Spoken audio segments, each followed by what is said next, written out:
Iku HP model anyar nu. Iso gawe internetan. Iso Facebookan pisan. Iku jenenge smartphone. Iso sembarang kalir wis. Ih, apik ya. Piro iki regane? Murah nu. 800.000. Ngarange. Hai, assalamualaikum warahmatullahi wabarakatuh. Nama saya Resya Luciana. Di sini saya akan menganalisis atau mereview film yang barusan kalian tonton. Nah, film ini adalah film pendek dari akun YouTube KPKRI. Kalian bisa menonton film lainnya karena pada tahun 2019 KPKRI mengadakan festival film anti korupsi. Nah, di sini yang saya review adalah film pendek yang berjudul Tinuk. Nah, ringkasan dari film pendek ini yang berjudul Tinuk adalah seorang istri dari seorang tukang parkir yang bernama Wahono. Seketika ada seorang laki-laki sales handphone yang bernama Mastur menawarkan sebuah handphone kepada Tinuk. Nah, ini membuat istri terus membujuk atau merayu suaminya untuk membelikan ia handphone, namun suaminya tidak memberikan izin atau tidak memberikan uang untuk membelikan handphone ini. Suaminya menganggap bahwa jika ia mengambil uang tersebut itu sama dengan mencuri. Kemudian Tinuk menyuruh sang suami untuk menaikkan uang parkir menjadi 2.000, di mana ia bisa membaginya untuk kebutuhan sehari-harinya. Nah, pesan moral dari film pendek ini adalah yang pertama, jangan terburu-buru percaya kepada orang lain, karena ternyata Mastur ini adalah seorang pembohong atau penjual handphone ilegal. Nah, karena kesabaran sang suami, mereka tidak jadi ditipu. Yang kedua, tidak mempengaruhi seseorang atau apalagi itu yang berhubungan erat dengan kita untuk melakukan korup. Karena korup sendiri adalah usaha yang dilakukan untuk menguntungkan diri sendiri, sedangkan masyarakat adalah sebagai korban. Yang ketiga, ini sebagai tamparan untuk istri-istri zaman sekarang, di mana di depan laki-laki lain mereka berpakaian serapi mungkin, sedangkan di depan suami sendiri memakai pakaian sesimpel-simpel mungkin seperti video ini. Mas kur mau wawan mrene, Mas? Yombe, Mas, mumpung anget.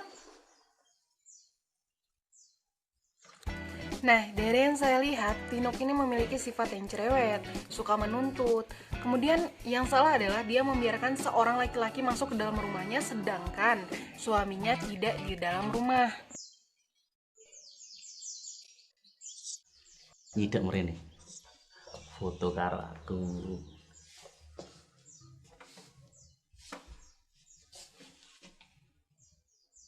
Biyen lek awakmu gelem nrimo lamaranku. Kemudian tidak suka mendengarkan suami, menyindir sang suami padahal ia sudah lelah bekerja. Kemudian tidak mengerti keadaan suami. Bahkan demi merawat kecantikan, dia rela merogoh kocek.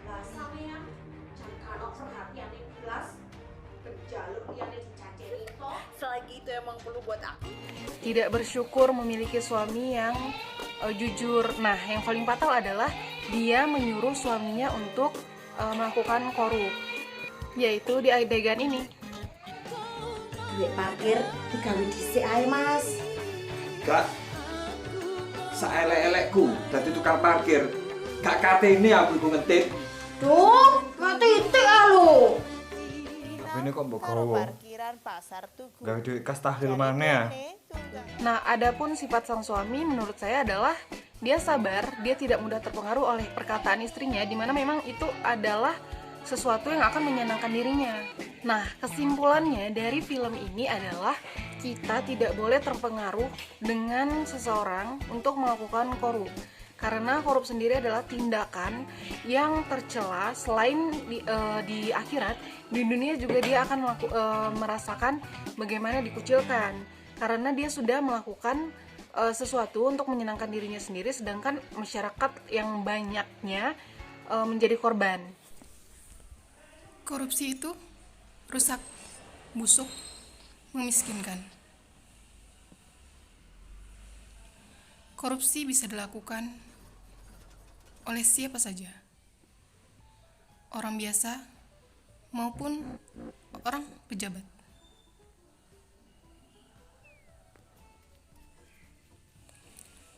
Korupsi bisa dilakukan oleh dari yang mulai kecil, anak-anak, hingga orang yang memiliki gelar sangat panjang.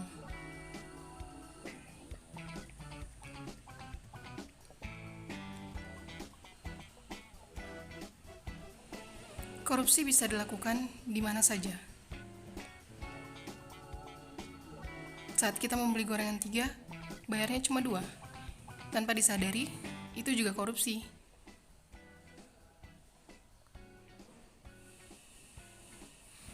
Solusinya adalah menghargai hak orang lain, jujur, adil, bijaksana.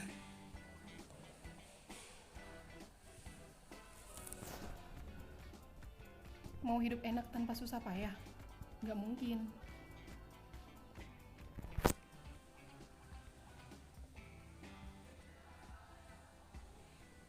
Jika orang tanpa iman akan mengatakan korupsi adalah solusinya.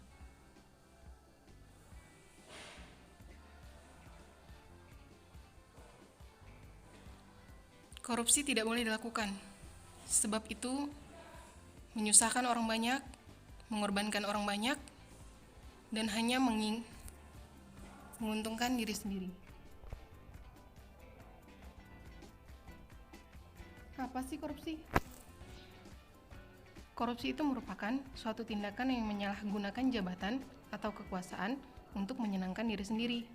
Korupsi itu ketika memberikan uang agar mendapat pekerjaan, menerima suap, dan memberi uang ketika di jalan. Faktor penyebab tindakan korupsi adalah iman yang sedang lemah, lemahnya penegakan hukum, pengaruh lingkungan, desakan ekonomi keluarga, dan lainnya.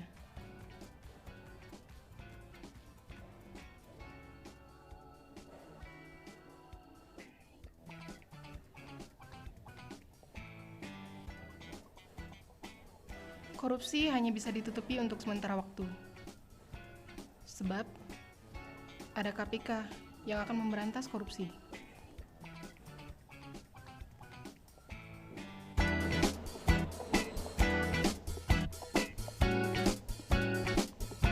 Apa sudah paham tentang korupsi? Nah, jangan sekedar paham. Mari kampanyekan. Nah, mungkin hanya ini yang bisa saya analisa. Mungkin kita berbeda pendapat, juga berbeda analisa tentang film-film ini. Jadi, itu wajar. Assalamualaikum warahmatullahi wabarakatuh.